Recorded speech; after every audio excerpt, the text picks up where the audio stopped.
Vie et parole du Maître Philippe, 17, L'Évangile du Maître Philippe, 10e partie. Le sommeil.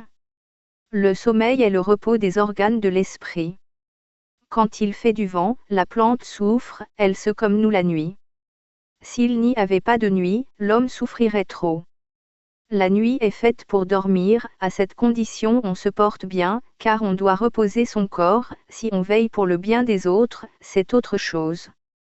Les secousses que vous éprouvez avant de vous endormir et pour lesquelles vous rêvez que vous faites une chute, tiennent souvent à ce que votre esprit est éloigné et revient brusquement.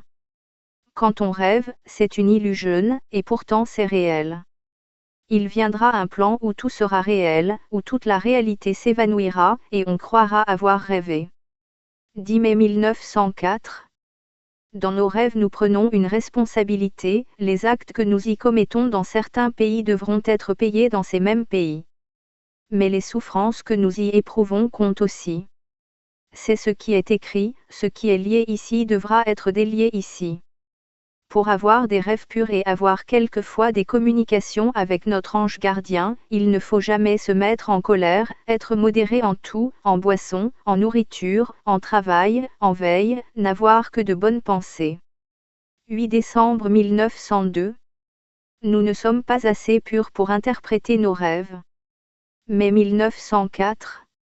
Les familles. Il y a plusieurs demeures dans la maison du Père. Ce que l'on nomme demeure peut aussi s'appeler famille. 1895. Sur cette terre nous sommes tous frères, mais pas tous de la même famille. 8 novembre 1894. Les hommes ont tous des familles et tous ceux qui sont d'une même famille portent les mêmes traits. On entend par famille tous ceux qui suivent le même chemin. Dans ce chemin, chaque personne suit son chemin et peut en changer à un moment donné. Dans le grain de blé tout est contenu, le germe, la paille, l'épi qui, lui, renferme plusieurs grains. Au moment de la moisson, le grain qui a germé et qui a produit la paille est déjà séparé de la paille, ensuite tout ce qui entoure le grain est encore séparé de lui.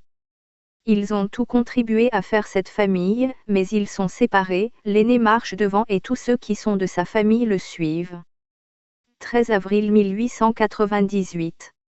Ainsi dans un même chemin il y a plusieurs chemins, dans une même famille il y a plusieurs familles, dans une maison, plusieurs appartements, mais il n'y a qu'un seul temple et un seul Dieu. Une famille envoie quelquefois l'un des siens au loin. Il faut ensuite qu'elle attende son retour et elle est peinée jusqu'à son arrivée.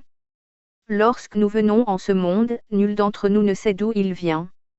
Avant d'être ici, nous existions déjà, donc nous avions une famille que nous venons de quitter pour venir ici. Cette famille a perdu l'un de ses membres, elle l'attend.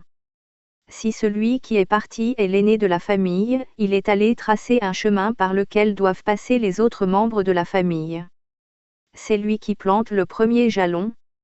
Dieu nous a envoyé son Fils bien-aimé pour nous montrer le chemin qui conduit à la grande famille. Mais ce chemin est aride et pénible, aussi nous ne faisons rien pour le suivre, nous nous contentons des adversités qui nous sont envoyées par le ciel et encore ne les acceptons-nous qu'en murmurant. Voilà qui prouve combien nous sommes loin du vrai chemin que nous montre Jésus, 15 février 1897. Ceux qui ne vivent pas ensemble peuvent être toujours unis, tandis que ceux qui sont toujours réunis ne le sont souvent qu'en apparence. On doit venir en aide à ses parents, c'est dans les commandements de Dieu, honorez votre père et votre mère. Mais il y a une nuance. Ainsi votre mère a besoin d'argent, vous pouvez lui donner.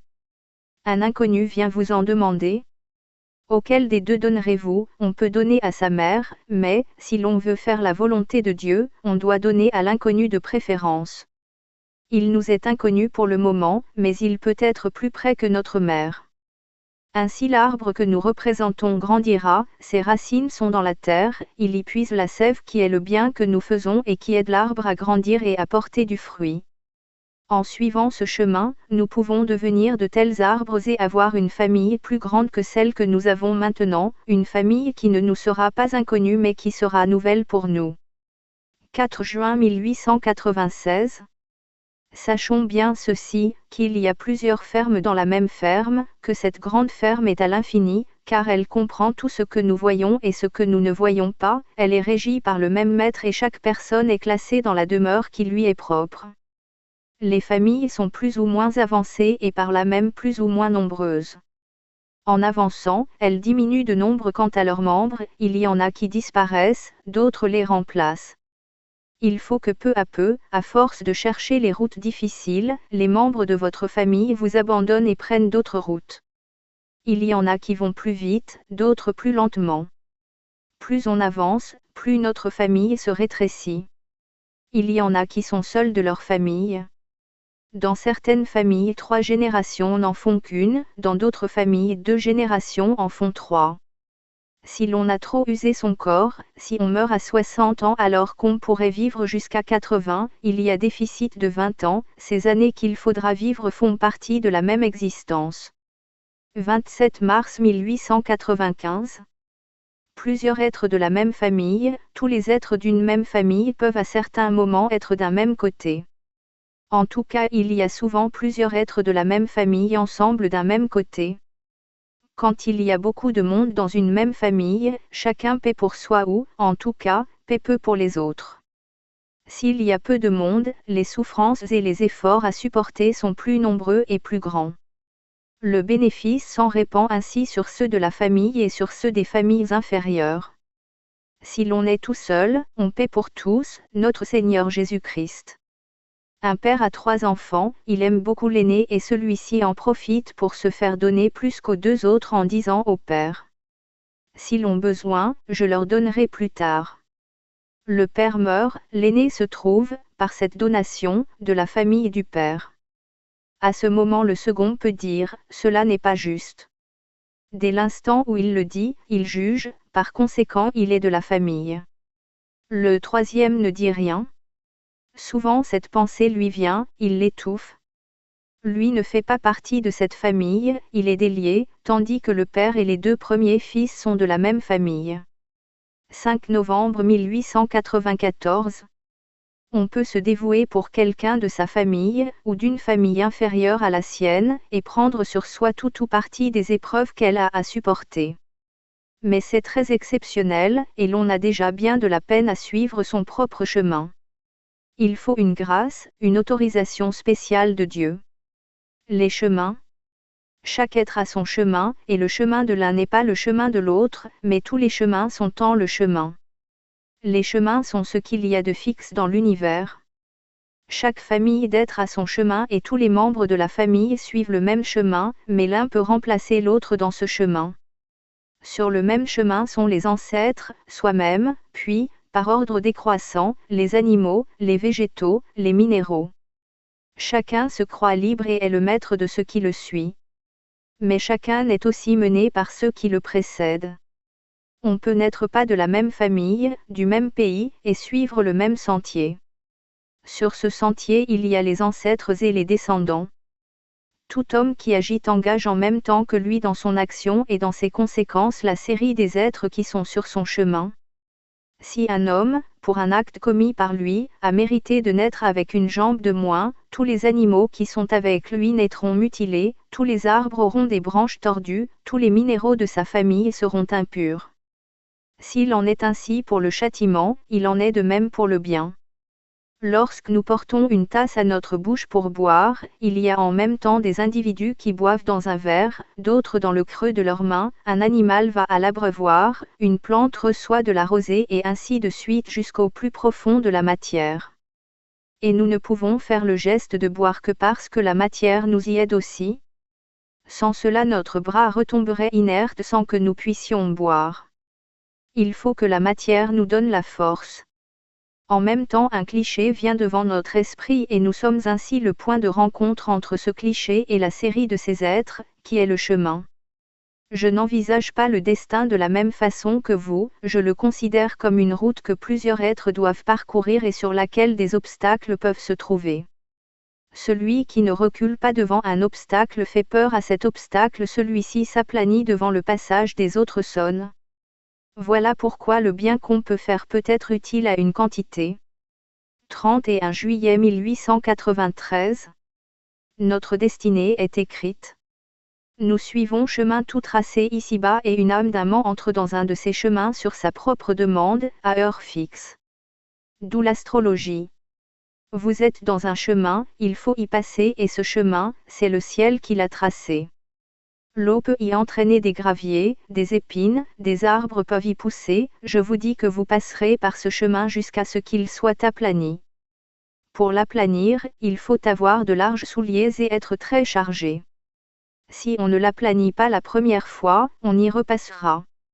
Mais, si les épines sont devenues grosses comme le bras, comment ferez-vous pour y passer, puisque la première fois, alors qu'il n'était pas aussi pénible, vous n'avez pas seulement pu enlever une épine, il y a des gens, nombreux, qui allaient tomber dans un précipice, on les détourne, on les place sur une autre route, ils y rencontrent des cailloux, se mettent en colère et disent, pourquoi ne m'a-t-on pas laissé à l'endroit où j'étais fort bien ?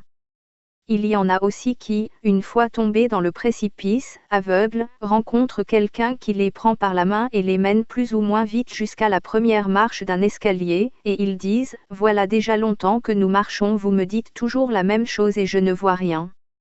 Ils ne se doutent pas que, si on les avait laissés à eux-mêmes, ils ne seraient jamais arrivés. Si, sur le chemin qui nous a été tracé, on fait le mal, si on ne l'aplanit pas, il ne se passera pas cette génération sans qu'on soit revenu l'aplanir. 5 février 1895. Supposons deux hommes sur le même chemin. L'un ne recule pas devant les épreuves, tandis que l'autre a l'orgueil qui l'empêche de les accepter. Les deux ne sont plus alors sur la même route. Il arrivera un moment où tout sera révélé au premier et il n'aura pas besoin d'ange gardien puisqu'il saura se conduire. 27 novembre 1900. Il y a des chemins où il ne passe des êtres que tous les 2000 ans. Ces chemins ne sont pas comme ceux des autres, ils y sont seuls. On ne doit pas avoir peur de la mort, mais aussi on ne doit pas désirer la mort. Celui qui n'aurait pas peur de la mort saurait tout ce qui doit lui arriver pendant la journée de demain. 29 janvier 1902. Il vaut mieux rester dans cette existence-ci le plus longtemps possible. Une minute est précieuse. Ce qui est supprimé sera à refaire. 1899. Il faut faire des efforts de ce côté pour bien faire, car nous travaillons pour après la mort. Plus un être aura fait d'efforts dans ce monde, plus il sera conscient là-bas. Il ne faut pas désirer la mort. On doit vivre pour ses parents, ses amis, ses semblables. 11 février 1902. On a peur de la mort parce qu'il y a des cellules de nous-mêmes qui tiennent aux choses qui nous et cela fait un arrachement. 22 septembre 1904. La mort pour nous n'est qu'une transformation, c'est pourquoi il ne faut pas la craindre. 4 février 1895. Dieu ne défait pas l'ouvrage de ses mains. Celui qui sait du fond du cœur et non pas superficiellement que tout est l'ouvrage de Dieu, ne redoute pas une destruction totale, il sait que la mort ne peut rien sur lui. On ne souffre pas au moment de la mort. Ce qui fait souffrir, c'est la peur qu'on a d'elle. Et pourquoi cette peur, la mort n'existe pas et c'est un manque de confiance envers Dieu que d'avoir peur d'elle. Souvent ceux qui ont l'air de souffrir, dont les organes se contractent, ne sentent absolument rien et chantent lorsque vous croyez qu'ils souffrent. Ils ne savent ni où ils vont ni où ils sont, ni d'où ils viennent. De même, nous ne savons ni d'où nous venons, ni où nous sommes, ni où nous allons. Ceux qui ne croient pas à l'existence de l'âme mais gardant en eux-mêmes leurs croyances seront des retardataires, mais dans des ténèbres moins épaisses que ceux qui disent à tous, il n'y a pas d'âme, rien ne reste de notre corps ni de nous, à la mort tout est fini. De même qu'une personne à laquelle on a fait l'amputation d'un bras ou d'une jambe sent toujours son membre comme s'il existait, de même certaines personnes ne se croient pas mortes et sentent leur corps. Celles qui, devant tout, ont crié que tout était fini et qu'il ne restait plus rien de nous à la mort, cherchent leurs membres et ne peuvent les trouver. 27 juin 1893. À la mort nous voyons passer devant nous tous nos actes et, oubliant les nôtres et nos sentiments habituels, nous ne songeons plus qu'à demander pardon à Dieu. La mort n'existe qu'en apparence, notre corps ne meurt pas, il y a métamorphose. L'âme se sépare du corps, elle brise les liens qui la retiennent et devient libre, c'est-à-dire que pour nous elle est libre, mais elle retourne dans une famille que nous connaissons déjà et de laquelle nous nous sommes absentés pour venir ici sur cette terre.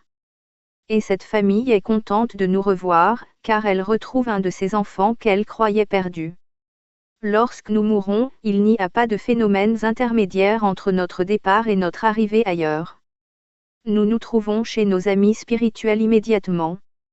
L'âme peut à la mort s'élever et s'éloigner du corps, mais il reste ce qu'on appelle la vie du corps qui accompagne le corps jusqu'à ce que nous le retrouvions, car, je vous l'atteste, notre corps est de toute éternité et nous ressusciterons. 10 septembre 1901. Il est écrit, il y en a qui ne mourront pas qu'ils n'aient vu le règne de Dieu revenir avec puissance.